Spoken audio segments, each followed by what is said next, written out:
Kita membaca Bhagavad Gita bab 15 sloka 6. Na tad bhasayate suryo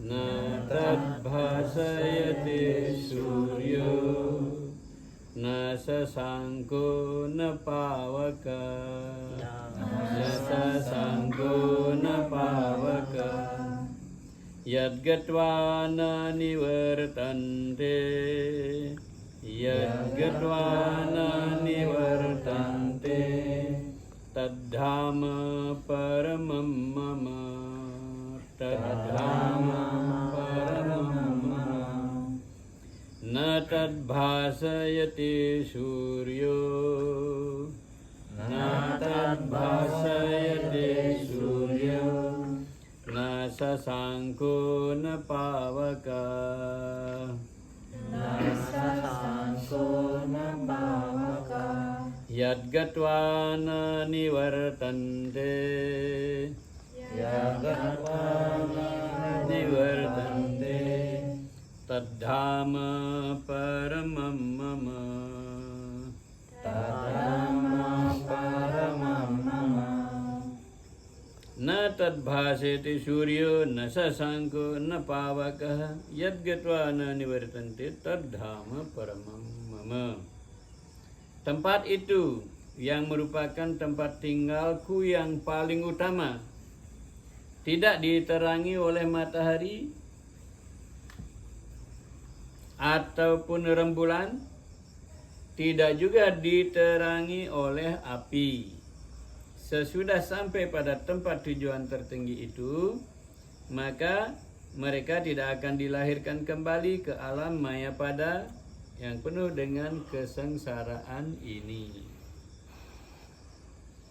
Na tadbhasete suryo na sasanko na pavaka yadgatva na nivartante tadhama paramam mama.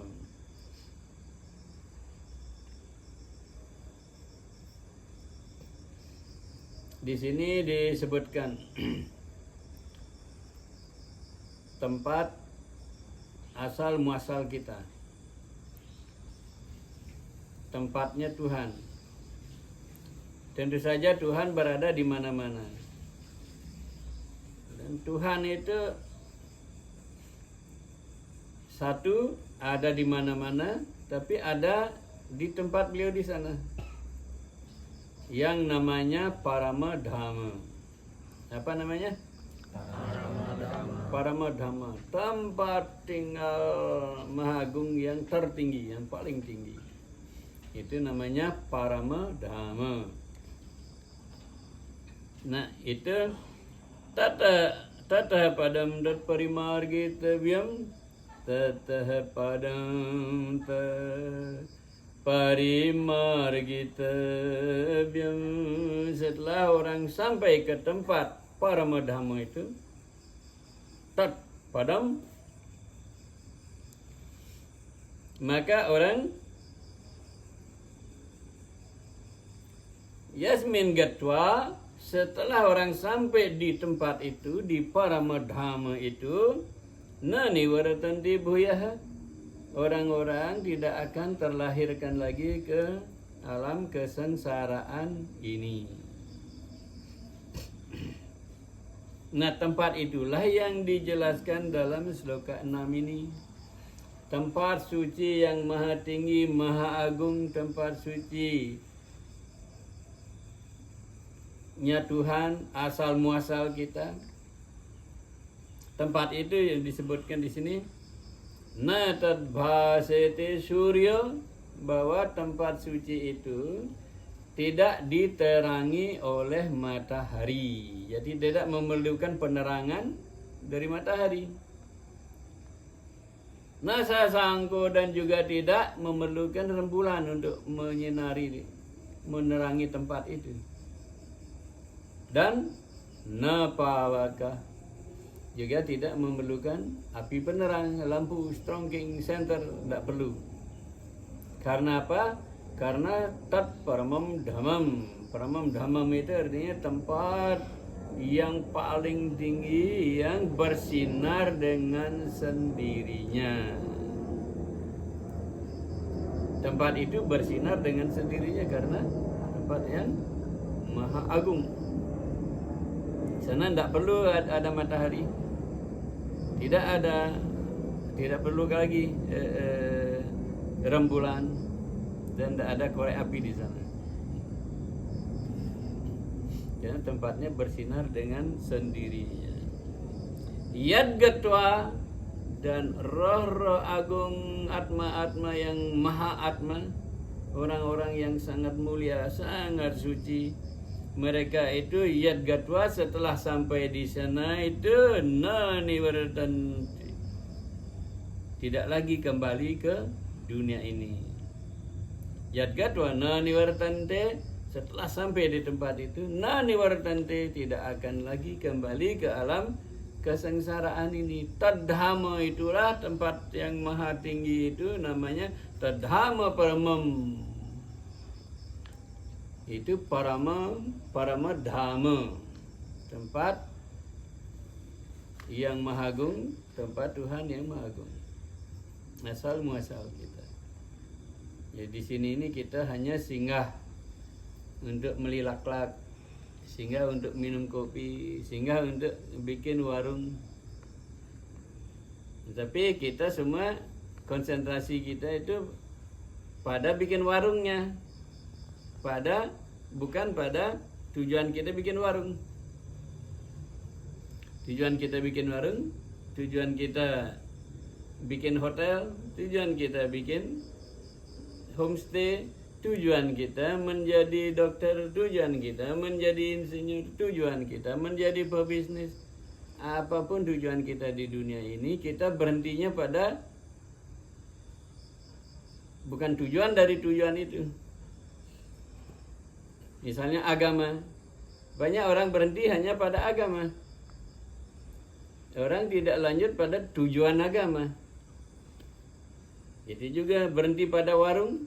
Udah bikin warung, udah ada, perlu izin IMB ya, sudah ada izin segala. Stop di sana. Tujuan bikin warung itu apa? Tidak ke tujuan kita. Gitu juga kita datang ke dunia ini, kita macet dalam jalan-jalannya. Kita ke dunia ini, ke alam maya pada ini kita jalan-jalan, tapi kita berhenti pada jalan-jalannya. Artinya kita menikmati keasikan, menikmati dunia ini, lupa pada tujuan kita datang ke dunia ini. Nah, tujuan kita datang ke dunia ini adalah pulang kembali ke tempat asal muasal kita, yaitu Parama Dhamma. Nah, di sini Parama Dhamma itu disebutkan di sana tidak perlu penerangan karena segalanya sana bersinar dengan sendirinya. Tidak perlu kendaraan di sana karena orang mau kemana aja udah sampai, hanya ingin udah sampai. Dan di sana semua wujud orang itu sesuai dengan keinginannya. Jadi wujudnya seperti wujud Tuhan. Ada yang menyatu, ada 5 jenis moksa dan banyak jenis moksa lain lagi. Jadi beliau-beliau itu sudah moksa. Kalau mau wujudnya sama dengan Tuhan bisa, mau kekuatannya sama dengan Tuhan bisa. Segalanya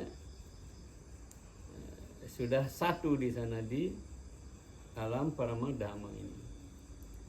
Nah, di sini karena alam kesengsaraan semuanya harus kerja keras, harus diusahakan.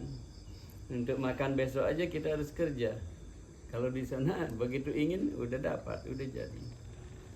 Nah, tapi tempat yang maha mulia itu kita lupakan karena kita keasikan jalan-jalan di dunia ini. Karena kita keasikan bertengkar dengan teman-teman di dunia ini. Karena kita keasikan berenang di kolam kotoran. Kita berenang di alam material ini, kita lupa dengan berenangnya di kolam amerta. Nah, ini yang disebutkan di sini bahwa tempat asal muasal kita adalah tempat yang segalanya tersedia dengan sendirinya di sana. Sedangkan di sini kita berusaha pun gagal, berusaha keras pun tidak jadi. Kalau di sana baru menginginkan jadi. Di sana tidak perlu matahari, tidak perlu rembulan, tidak perlu api senter, tidak perlu. Karena tempat maha suci itu bersinar dengan sendirinya yang dinamakan Parama Dhamma. Ya. Rahayu.